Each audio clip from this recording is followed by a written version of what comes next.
we wanted to create a solution which is not only affordable but effortless also. Right. As you quoted, the great Bal Gangadhar Tilak, that this is my birthright. Whatever is your birthright, that you should get effortlessly. Separation is often considered as a negative term, unless it is for a better cause. This episode narrates an interesting story of a kid from a small village which did not have access to potable water. Taking this as his driving force, he innovated a solution that makes water drinkable, air breathable, chemicals usable, and our planet sustainable through separation technology. Welcome Dr. Sunil Dhole on this episode of Convoridum. You are an innovator, you are a research oriented person, and at the same time you are also an entrepreneur. I wanted to ask you that, sometimes it is the problem which inspires us to, identify a solution. And sometimes it is the knowledge that we acquire. We are so passionate about that knowledge that we keep on digging into the depth and then find a solution which is applicable for a problem. So what is your inspiration for innovation? Oh, thank you. First of all, thank you so much for having me here. And that's a very, I would say, excellent question at the outset itself. Thank you. So I come from a very small village in Vidarbha. And I'm talking, when I say small village, it's a village, or that time we are talking about a population of maybe 300, 400 people. Oh, wow, okay. Lots of problems as far as drinking water is concerned. When I say drinking water, I always mean by safe drinking water. So safe drinking water, of course. There is always, of course, there is always a water everywhere, but is it safe? Yeah. Like even this water line which has come from government, right? Jal hai to kal hai. Okay. Absolutely. Or water is life. Yeah. Okay. So we have modified it little bit. So safe water is life. Yeah. Okay. So, and I have seen those hardships in my childhood, getting the good quality water or getting water itself. Okay. Lot of kids suffering because of diarrhea, a lot of young people or adults suffering because of the water issues. So that memory somehow always imbibed in my mind that whatever I do in future, I'll do something related to clean drinking water, so that people get clean water or drinking water at very effortless, in very effortless manners and at very affordable cost. Right. If at all it costs. Right. And my father was a Gram Sevak, so I come from a very, very humble background. So the only option I had, which my parents told me, so if since we all are Marathi here, so I'll just use a bit of Marathi. So the only thing they told me, की एकच संपत्ती आहे ती म्हणजे शिक्षण. So then I took that very seriously and kept on like studying properly, whatever in my capacity, and my parents supported me in their capacity. And somehow I ended up in IITs. So wow, that's a very humble way of putting it. Yeah. So, and of course there was this thing in back of the mind that in order to innovate something, you need to be a scientist. So I kept on studying and ended up doing my PhD from IIT Kanpur in chemical engineering department, and then I went outside India, in Europe. I think Belgium, right? Belgium, yeah, for my postdoctoral studies. Right. And there also I worked on polymer physics and all that. This is in 2006-07. So those days mostly students or IITians, once they go out of India, they would not come back. So I took that opposite decision of coming back. Wow. Yeah. And then I don't know. So this wasn't released at that point in time, but yeah, I think probably you are the first Mohan Bhargava. Maybe, I don't know. So then I came back, I joined Reliance in Mumbai as a senior scientist. I worked there for 3 years. But this problem which I faced in my childhood, or this notion which was imbibed on on my mind that I should do something for drinking water, it was always there in the mind. And then along with some friends from other IITs, while I was working with Reliance, so the idea of first company came wherein we would manufacture a polymer which should produce a membrane which can filter water without electricity. Right. Okay. So my very first innovation, if I am talking about that, so that came from the problem society is facing. Correct. Okay. Yeah. Not from the acquired knowledge what I had till that time. Right. Okay. So it came from the problems which I was part of, during my childhood. Yeah. So, and the problems which you see actually in the society, people are facing or masses are facing, if you come up with a solution in order to solve those problems, right, that only gives you very high impact, innovation. Right. Not only social impact but even commercial or financial impact also. So for me personally, it is mostly the innovation defined by the problems which society is facing. Right. So that is my take on that's this. That's what you're wonderful. And it's a well-known fact that necessity is the mother of all invention, and in your case we can call it as innovation. Yeah. And also, to quote your example, I think the impact that you have had on during your childhood, when you saw that there was no potable water available in your village, I think it was more of, we can put it in a phrase similar to what Lokmanya Bal Gangadhar Tilak had put, that potable water is my birthright and I shall have it. Yeah. So that was the kind of drive that you had. Yeah. Wonderful, very interesting. So now, traditionally, if you see, from age-old days, our nanas and nanis and all those, we normally boil water, right? Yeah. So how impactful is the technology that you have innovated? How impactful is that compared to boiling water? Does boiling water really kill everything? Yeah. So in order to understand this technology, we should first understand the problem. Okay. So the primary problem with the water is the pathogenic contaminations. We mostly nowadays we only talk about the TDS content, hardness, reverse osmosis, RO membranes or RO filters. Correct. But the very basic problem with the water or safety of water is the pathogenic, load in the water, right, or pathogens in the water. And out of the multiple pathogens, whether it is, bacteria, virus, cyst, protozoa, the primary problem is bacteria. Correct. So, of course, virus is also there, cyst is there, protozoa is there. So, if you take care of the pathogens from the water, you are solving major of the problem. I mean, just to give you one flavor of the intensity of the problem pathogens possess, only diarrheal contamination amounts to a load of around more than 60,000 crores on government yearly.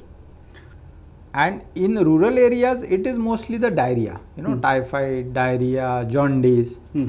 So even if you take care of these pathogens from water, your major problems are solved. Okay. Taking TDS out of water, making the water tasty, these are aesthetic solutions. Right. Okay. Yeah. The first thing you need to get out of water is these major disease causing microorganisms or pathogens. Right. So we thought, let us create a membrane or innovate something which will primarily take care of this. Okay, nothing else. Because in rural areas or those who cannot afford, they are anyway not worried about the taste of the water, aesthetics of the water. They just want healthy water so that they don't fall sick. So we innovated something. So based on our membrane, of course we collaborated, or we developed this membrane technology in collaboration with one of the very famous CSIR labs in Pune, National Chemical Laboratory, NCL. Oh, okay. So polymer is our innovation. The membrane making is taught to us by NCL. So we came up with a technology, ultrafiltration membranes. So ultrafiltration membranes are of course there in the market. There are so many of them. Correct. But our innovation is it still works under gravity. So you don't need Works under gravity. Wow. You don't need electricity. So the kind of water you are seeing here, it's a very crystal clear water. You get same kind of water even if you put in the feed any like lake water, river water, any surface water you put in our membrane, output you will get as crystal as this. Wow. And it will take care of all the pathogens like bacteria, virus, yeast, protozoa, including the turbidity in the water. Okay. So we wanted to create a solution which is not only affordable but effortless also. Right. As you quoted, the great Bal Gangadhar Tilak, that this is my birthright.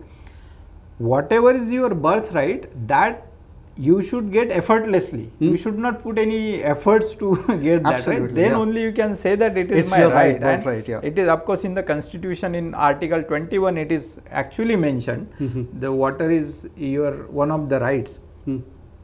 So we wanted to come up with something which is effortless. I just put the water, I get the water, no electricity, minimum possible cost if at all incurred, and effortless. When I say effortless, now if you see the solutions in the market, you need to wash the membranes, you need to use some chemicals to wash the membranes. Right. So ours is you just take a clean water, you wash it and put it back. Okay. And in general, the life of such, for example, household, if we are talking about household filter, the life of the membrane is maybe 6 months, maybe 1 year at the max. Right. We are talking about like more than 2 years life. Okay. Wow. Without changing the filter. Without changing the filter. Amazing. And as on today, based on our various products, so one of the products is, of course, you might have heard about a household water purifier called Tata Swatch. Oh, so Tata Swatch is based on our product, and we also have our own community water purifier called TechGel. So based on these two products, right now we are serving around 70 lakh people in India per day. Amazing. So that's massive. Yeah, that's really massive. 7 million people per day. So wow. Yeah, I mean no, that's wonderful achievement. I think you also addressed all the aspects like the affordability as well as ease of use. I think that's what makes it an amazing innovation. You mentioned about the technical part, and I know that I'm not that technically qualified, but may I ask you, when you're talking about those nano filters or the size of those nano filters, can you give a reference point for us, I mean the audience as well, as to how small that is? So when I say 20 nanometers, so it is like a nanometer is around 1 lakh times smaller than the diameter of your hair. Okay. Wow. So you can't see it basically. Okay. And why we are saying 20 nanometer is a benchmark for us for this membrane? The smallest pathogen in the water is a poliovirus, which is 30 nanometers in size. So it physically separates all these things. So and then other like bacteria, yeast, protozoa, these are like big in size. Right. Yeah, in front of virus they are like a mountain. Right. Okay. So we take care of the smallest one, which is a poliovirus. Right. Then automatically the membrane is, that means taking care of everything else. So we are talking about very, very small size which can't be seen by the naked eyes or anyways. Very interesting. In terms of chemicals, I mean, I would expect chemicals to be, so they are fluids at the end of the day. Is it the same membrane that you use for water purification to, block the harmful pathogens and the chemicals? Yeah. Is that the same membrane? No, actually it all depends. So primarily our innovation, we are talking about removing pathogens primarily, because the very first innovation we did was only focused on removing the pathogens and making water drinkable or safe. Correct. Now we have ventured into industrial membranes. Okay, along with the pathogens, it can also take care of some chemicals, which we call it as, you know, COD, BOD. Right. So that also is there in the market now. So, and as I again said in the beginning, so there are so many such, you know, products in the market, and very big players in the market already. Right. What makes our innovation unique is that we are mimicking nature. Okay, for example, if you try to see the conventional markets, which are conventional membranes which are there in the market, so you need to wash those membranes with chemicals to remove the impurity. Correct. You know, on the feed side, because membrane is like is like a strainer, right? It is stopping all the virus, bacteria and all the impurities. Yeah. So with period of time, so these impurities are going to be you know, stuck to the membrane surface. Yeah. And it will form some layer or some thickness will be there of these impurities, which we call as fouling. Yeah. And then in order to remove this fouling, you need to use some harsh chemicals. Yeah. Like, you know, if you remember, just to give you some analogy, wherever the water is hard, in all this, on the sanitary wares and on the taps, you have this white calcium layer. Yes, scaling. Scaling, and then you use some chemical to remove that. Correct. Okay. So the same thing is with the membrane. So what we have done with the chemistry of our polymer, so we tried to mimic, for example, the cells of an eye. So eyes are also like membrane, right? Continuously some water is coming out, and you are not using any chemicals to wash your eyes, right? Absolutely. So we wanted to mimic that. The second thing is, the best example of a membrane is in the human body or any animal, which is a kidney. So here we are talking about a membrane life of ours is like, you know, maybe 2 years up to 5 years. But the kidney or the membrane in the form of kidney, the average life is like 70 to 80 years. Yeah. Without washing, without backwashing, without doing any chemical treatment. Okay. Exactly. Yeah. So nature has set an example for us to match, you know, your innovation up to the nature. So we, the kind of chemistry we have changed in the polymer is kind of inspired from the nature itself, and that's the reason we don't need any chemicals and you know, the washing mechanisms. Right. So, right. Yeah. You know, even urban cities like New Delhi or say Mumbai, there is a lot of issue with hard water now. Of course, we have Tata Swachh and several other products, but those are like direct to customer kind of products. Why can't we implement something at a central distribution level itself, so that the tap water anyways that you receive is potable? Yeah, I mean, see, that's a question which is related to mostly water management. Okay. As far as water treatment is concerned, in mostly metropolitan cities, that system is in place. Okay. The problem happens is that it is the infection caught by the membrane by the water while it is traveling, you know, in transport from the central location to different it places. goes to that particular, you know, a substation kind of a thing. Then it travels through pipeline from here to here. Right. Then from that substation it goes to a society. From society again it collects in one tank, and then it goes to a household. True. So as far as water treatment is concerned in the metropolitan cities, it is in place. They are treating the water, it is in the potable acceptable range of whether it is pathogens, TDS, heavy metals. And while it is traveling from one place to another place, if it picks up the bacteria or pathogens, that is the problem.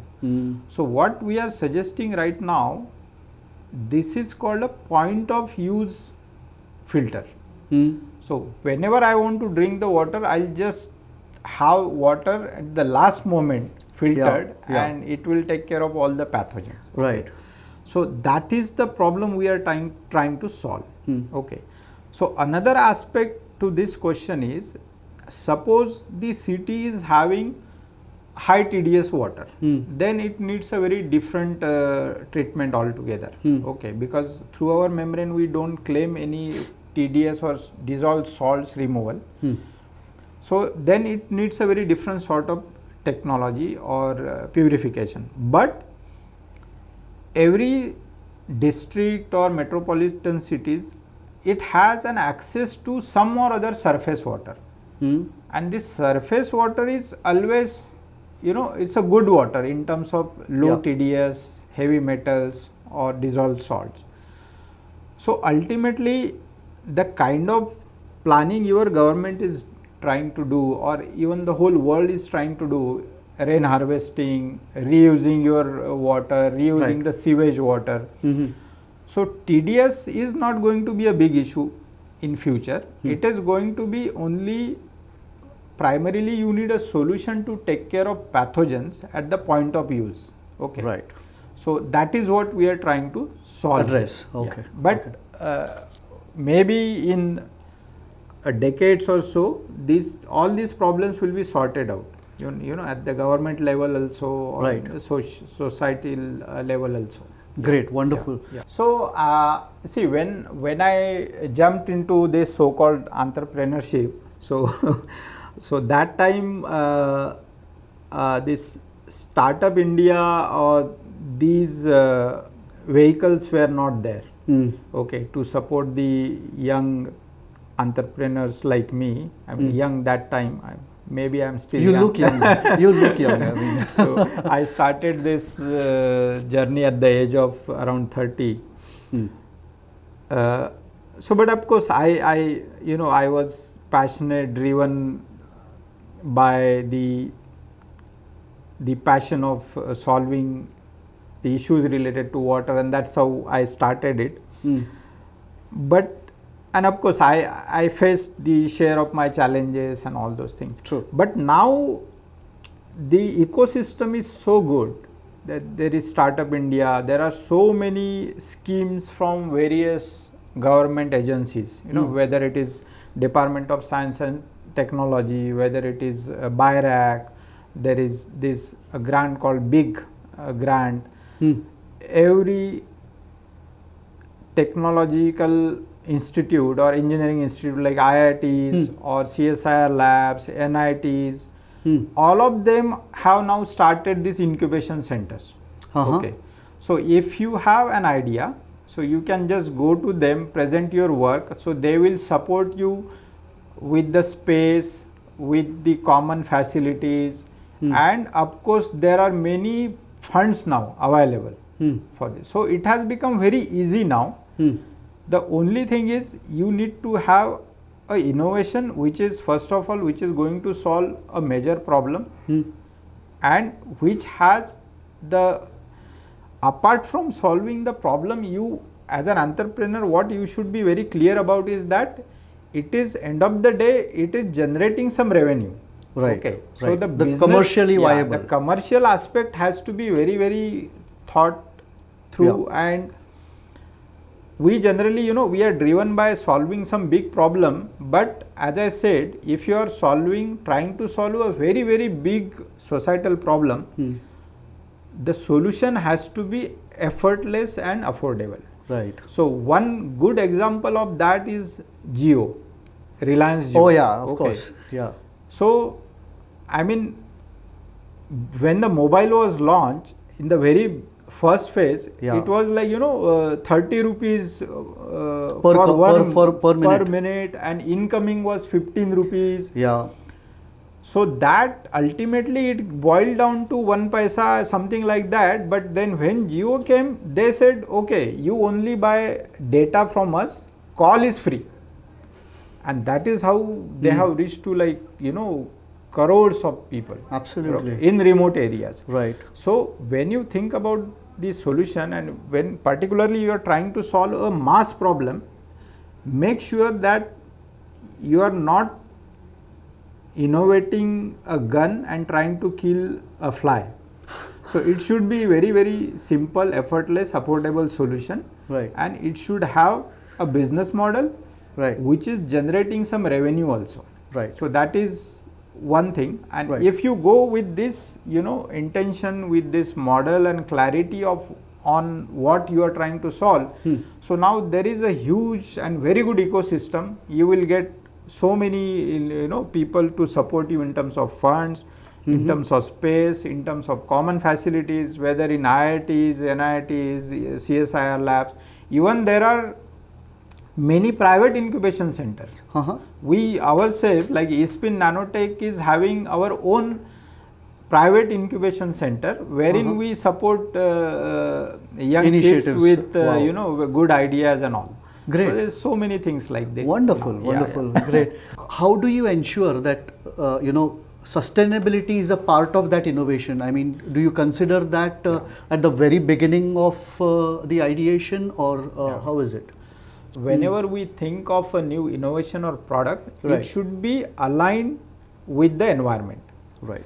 Right. And as I said, Mother Nature has given you all the clues, how the innovation should be, how the product should be. It is already there. And we have to be very, very careful aligning our product with the nature. Now, right, if there is so much of talk, there are so many things, so many people are even investing as far as green technologies is concerned, whether it is green energy, it is carbon capture, right, it is green plastic.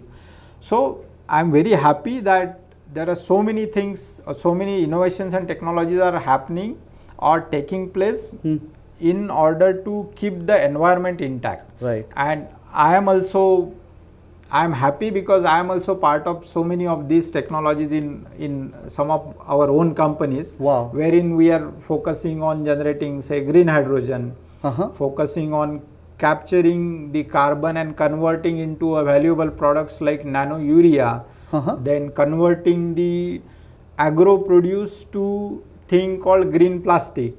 So we are already, working on so many such things, and there are so many groups in the world. So I mean, it is taking shape now. Great, great. And how is this innovation? I mean, is this, is there a competition or is there a collaboration of various companies to, together address this problem? Yeah, I mean, see, as far as sustainable environment is concerned, whether it is green energy, carbon capture, green plastics, green technologies, no single company can do a justice, or no single group can do a justice. So people are open for all sort of collaboration. So for example, we being a small company, we are open for any collaboration. We are now in the middle of raising big funds also to commercialize these things. Right.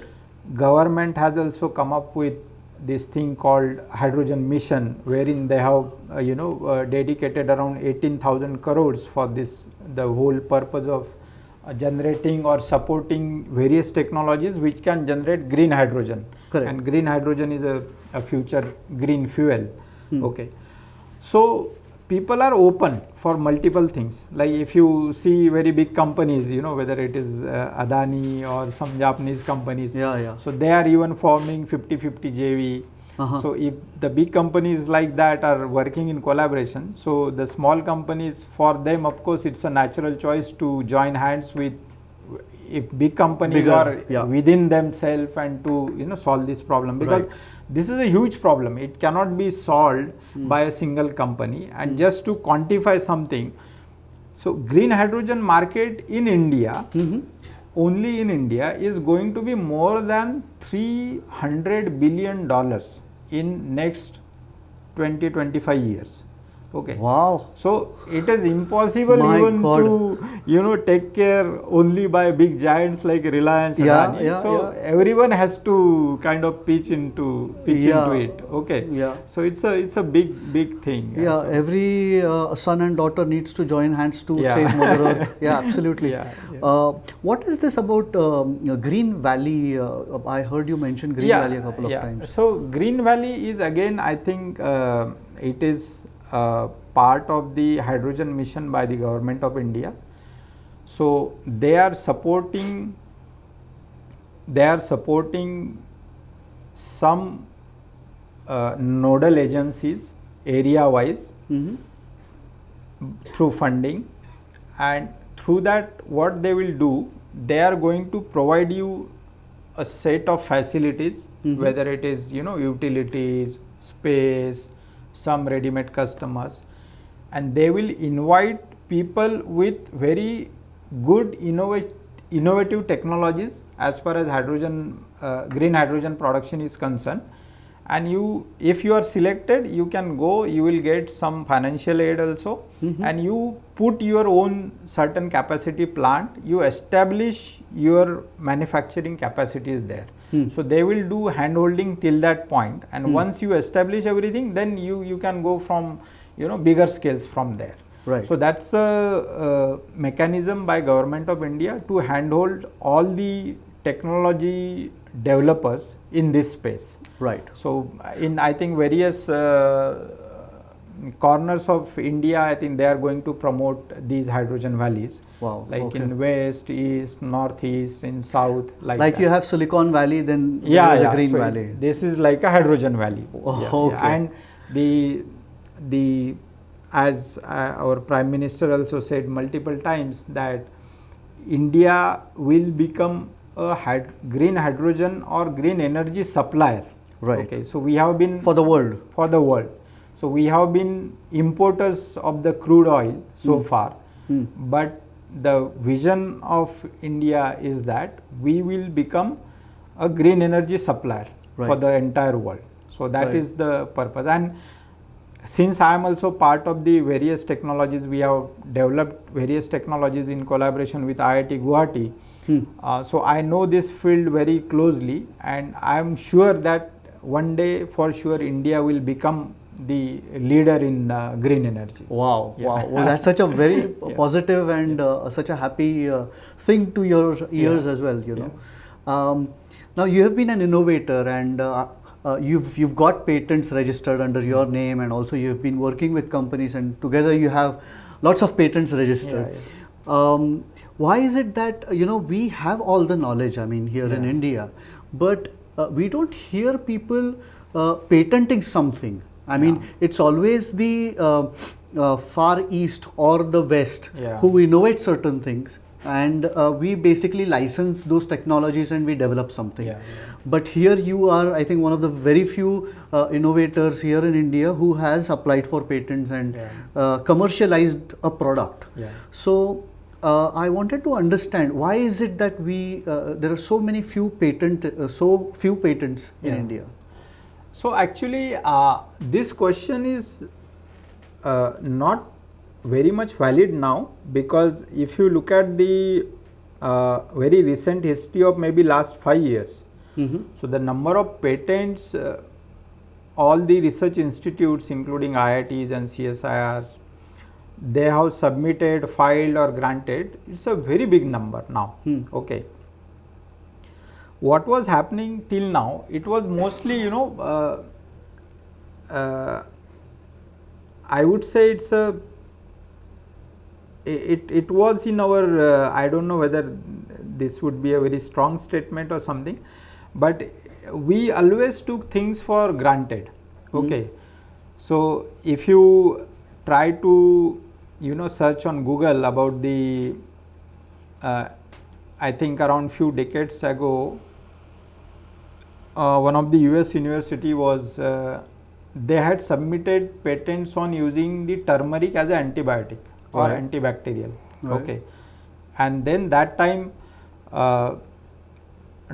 Raghunath Mashelkar was the CSIR DG. Right. And CSIR that time fought with the US Patent Office, telling them that this is what we have been doing since like centuries, using turmeric to cure the wounds. Absolutely. And this is there in all the mythological books and everything. And then of course the India won that case, and they now, so the point made by US Patent Office that time was, though you are claiming all these things, but these things are not recorded anywhere, documented, or it is not officially entered somewhere wherein we come across as a reference. Right. Okay. Not even in Ayurveda. Or So, but now then after that thing, so they got included everything in that. So to start with, as a Indian culture, we kind of took things as a granted. Okay, ठीक है, मतलब I have innovated this, I know, like we innovated zero, we innovated so many other surgery related things, but we took it, the purpose was always to make sure that we are serving a society. It was the purpose, the kind of culture we have in Indian or Hindu tradition is that you only sacrifice, you only serve. Okay. What Indian mythology tells you, in order to be a good leader, you need to be a best servant. So we always believed in service, providing the service, and that was something which came in our bloods also. But now then, of course, lately everyone realized that how important it is to preserve the intellectual property. Right. But now that thing is changing. Now so many companies, they are submitting patents, whether Indian patent, international patent. They are trying to protect their IP. So in last 5-6 years, the scene has changed completely, like dramatically. Changed. Oh, okay. Dramatically. And it's more accessible and open to companies. Absolutely. Great, absolutely. Wonderful. Can you tell us a little bit about your patents? What are your patents that you have developed? And so, how was it? I mean, when we say, or you say my patents, so these are, I should not say these are my patents. So it belongs to all the collaborators which are involved in this process. Right. So we are right now, one of our company, Chemdist, has its own center of excellence at IIT Guwahati, and there we are working on various technologies of producing hydrogen, green hydrogen, from bio sources like bioethanol, okay, from bamboo, for example, from green ammonia, okay, converting or capturing CO2 or carbon captured and converting that into nanourea. Okay. So all these technologies are, the IP or patents are combined patents by IIT Guwahati and Chemdist. So there is a good or big size group of scientists or faculties working at IIT Guwahati, their students, then our team. So that's how it's a collaboration patent, of two entities to come up with these patents. Right. So, but and our focus is there not just to produce these patents, but to commercialize these technologies. And we are like all these technologies I am talking about, in next 6 months or within a year, you will see that we will be putting our first plant of converting bioethanol into ethyl acetate and green hydrogen. So that plant is coming near Pune only, around 2 years, 2 hours away from here. So that's the first thing we will be, practicing. Great, so, wonderful. What are you comfortable doing? I mean, research or entrepreneurship? I mean, does it ever happen that you want to do research, but you get stuck in some or the other admin related issues, and you just wish that maybe let me just do research, and how do you balance all of that? So see, in this aspect, I find myself very lucky because I am part of various different companies, maybe 5-6 companies, and all these companies, the kind of partners I have, they allow me only to focus on the research and innovation, and there is always this component of, say, administration or entrepreneurship, managing business. Right. There is always they are taking care of that. Okay. And at the same time, this is also very good question in the case even for the kids who are interested in the starting their own startup. So you should always build your team right from the beginning such a way that your company is not a person centric, it should be a system centric or process centric. So to some extent I was able to do that, and that what it makes is that it defines the areas of work so well that you don't end up doing everything. So, and I know my strength is like product development, product or project innovation, invention, doing research. So that is what my strength is, and I focus on that also. But at the same time, come what may, you have to go through the administrative things, and through a lot of compliances and all. But that also gives you some learning. So I would not suggest that any scientist or innovator only 100% puts his time on the innovation, but he should also understand the compliances and all.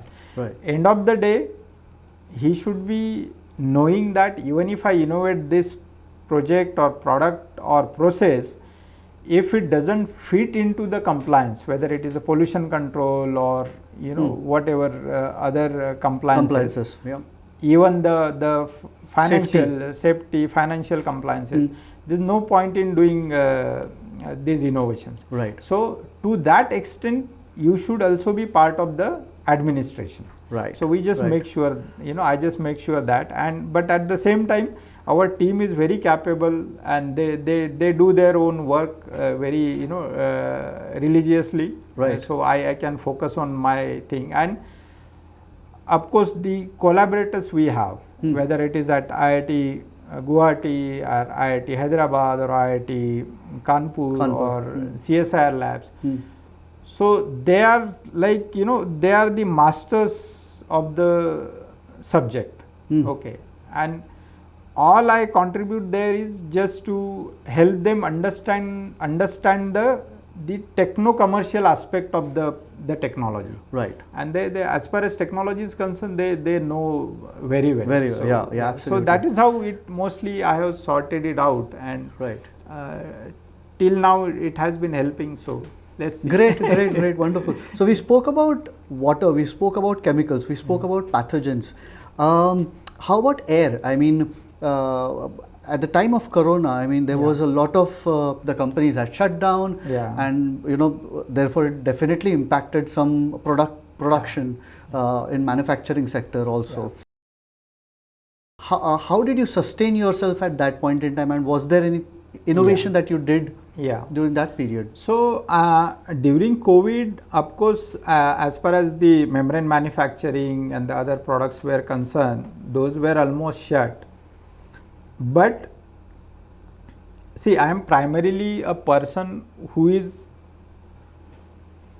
focusing on separation technologies. If you talk about water, I am trying to separate pathogens from the water. There is a theme in the work that you are doing. If you see our the process engineering companies, we are trying to separate chemicals from each other. So in the Pune-based company ChemDis, so we were working for one innovation for the high altitude applications for the soldiers basically. That's the oxygen concentrator for high altitudes, because at high altitudes the air is very thin. Correct. So the oxygen content per se, it feels like oxygen content is less. The oxygen content is same, but the air is thin.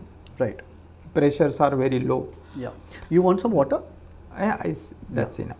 Okay. So we had started developing before COVID this technology for the in collaboration with one defense lab, and then suddenly COVID hit. So everything was stuck. But till that time there were no Indian manufacturers who were manufacturing the oxygen concentrators, the portable oxygen concentrators, which is like 10 liter per minute concentrator is suitable for one patient. So we were all importing, and people were like selling it like anything, like 1.5 lakhs for one, 2 lakhs for one concentrator and all that. And that till that time we were working for this defense application, and we kind of had some technology ready. A very preliminary aspect of it was ready, and then we, through IIT Kanpur and through PMO, Prime Minister's Office, we were contacted that if you can develop a portable concentrator, and this I am talking about the second COVID wave. So everything was haywire and strict lockdown and all. And then we said, yeah, primarily we have done this, we have proved that it can work. And they said, if you can do it, you will have the order next day.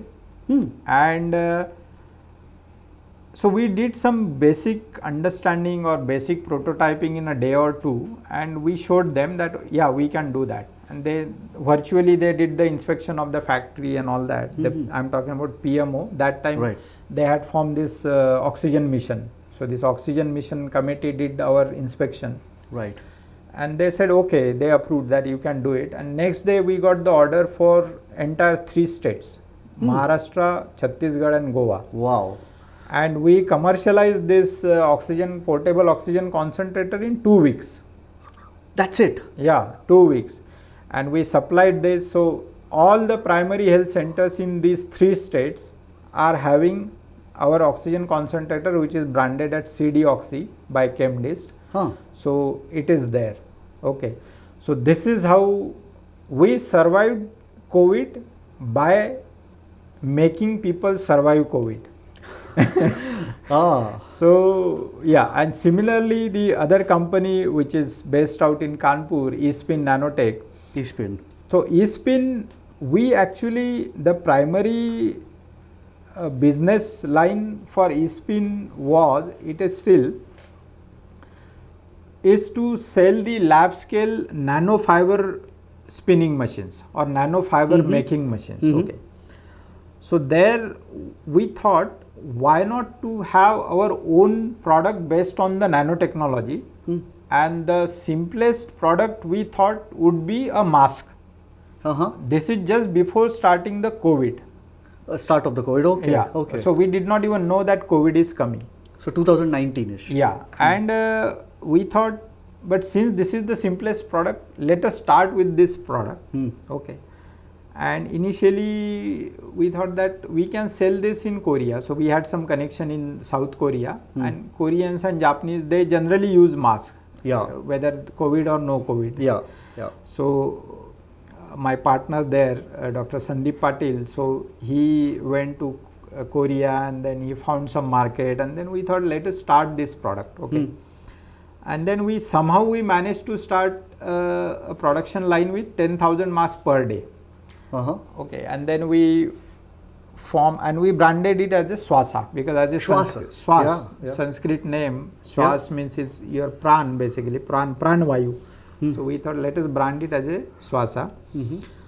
And we launched it, and we made an online portal, so people started buying it online and all that. And that is when the first case in India appeared. Okay. And then of course after the first case, it was so haphazard in India. It led to the first COVID wave suddenly. That's true, yes. And then similar to other countries. Yeah.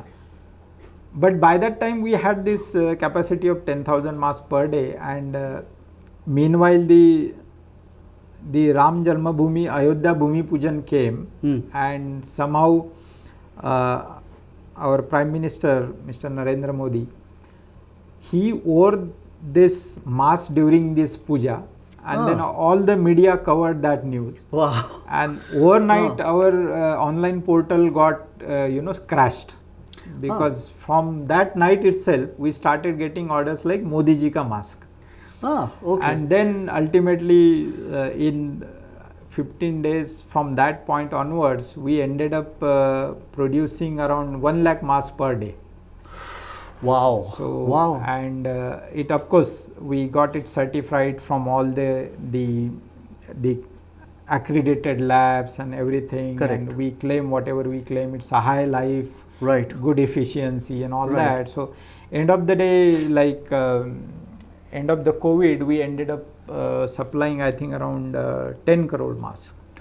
What are you saying? My God, that's yeah. massive. So that is how we survived there. Okay. So yeah, I mean these are that's really inspiring. That's so inspiring. Two stories. So great. Then after Modi ji was, then of course the whole parliament started wearing our mask. Yeah. So and just I think after the first or second wave, there was this parliament session. So the parliament session, of course the mask was compulsory. So we had to supply the mask with the logo of parliament on it. So it was over by all, like the health minister, defense minister. Wow, must be a very proud moment for you. Yeah, excellent. Great. Yeah. I think it's a dream of every innovator or a research scientist that the country recognizes this and also promotes it. So, so I'm just talking about this innovation here, but as I said, the partner Dr. Sandeep Patil and the main, I would say, the brain behind this technology is Mr. Nitin Charrate. So he is also third partner in his spin. So it's a team effort. I mean, it came from all of them. But we were fortunate enough, or I would say it was a blessing by God that we started that at the right moment. So that when the COVID came in full-fledged, so we had this product, ready with you. So, yeah. Wonderful. And when you especially jumped from 10,000 masks to a lakh per day, I mean, such scaling just within like what, 2 weeks? How did it happen? I mean, so what we did. So there were many companies who were manufacturing the conventional mask. So we just went for the job work. Okay, so we gave our technology. So the main the contribution from our side is this nano fiber coated fabric. Right. So we used to supply them, and they used to make the mask as per our design. So for initial month or so, we got it done through the job work, and in couple of months time we got enough time to put our own machines also. Wow. Then we put our machines. So that's how we managed actually. Great, wonderful, very inspiring story. I think this is one of the greatest, I think, moments for all of us here in India, and I think we have become an inspiration also for the entire world, the way we handled pandemic and the way we quickly responded to. We didn't react. I mean, of course there was a period, but then we responded to corona in a very positive manner. That's wonderful. So when we speak about these masks, do you think that these masks should be generally worn by people whether or not COVID exists? Because you just mentioned that in Japan and other countries, they wear it as a norm. So do you think it will be beneficial if we use these masks? It is generally recommended to wear these masks if you are having some problem, like you are having a cold, or if you think you are having some infection, whether it is COVID, H1N1.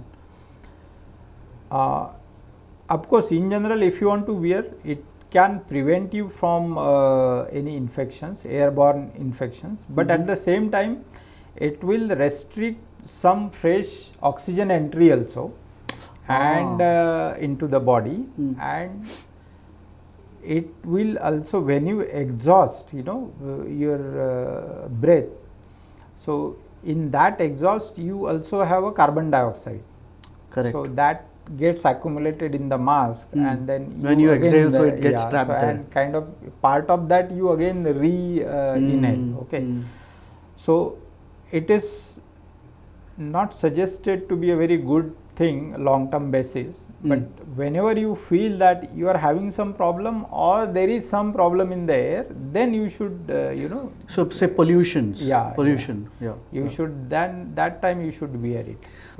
During Corona, there were a lot of these people joking around saying that, oh, our immunity is great because, we are, we face so many impurities, be it in air, be it in food, street foods and all of this.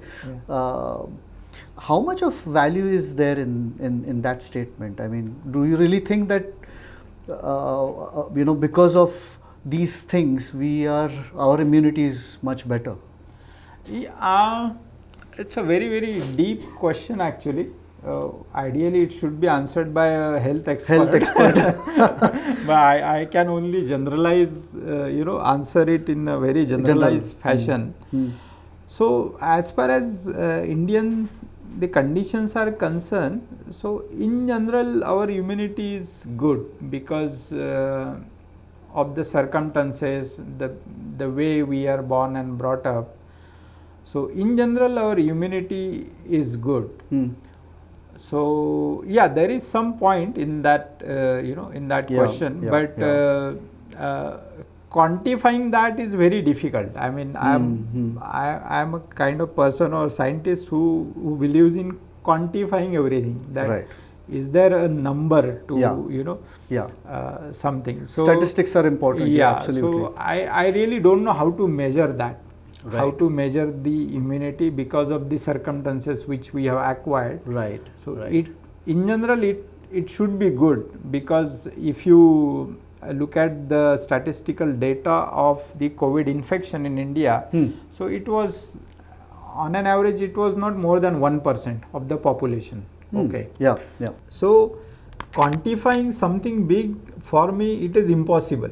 Okay. So in front of these problems, we will always be a small people. Okay. Personally, me maybe. And there are so many good people working on this. And the moment or the day you think that you have become big, then the game stops there. Okay. So as you said, it is very, very difficult to measure what is small or big. But I am a very big fan of Sant Tukaram. So I mean, one of his poem, this Mungi Sakharecha Rava, that, so Lahanpan Dega Deva, Mungi Sakharecha Rava. So that whole shlok conveys you the fact that you can become big by staying small, because it is the small which faces the problem in the last. Okay. So whenever there is a big flood, it is the big trees which are swept away, but the grass is always there. Right? Hey, thank you for watching this episode of Convorhythm. If you have any questions for our guest on this episode, please feel free to mention their name and question in the comment section below. And if you have found this video interesting, please like, share and subscribe to our channel. See you.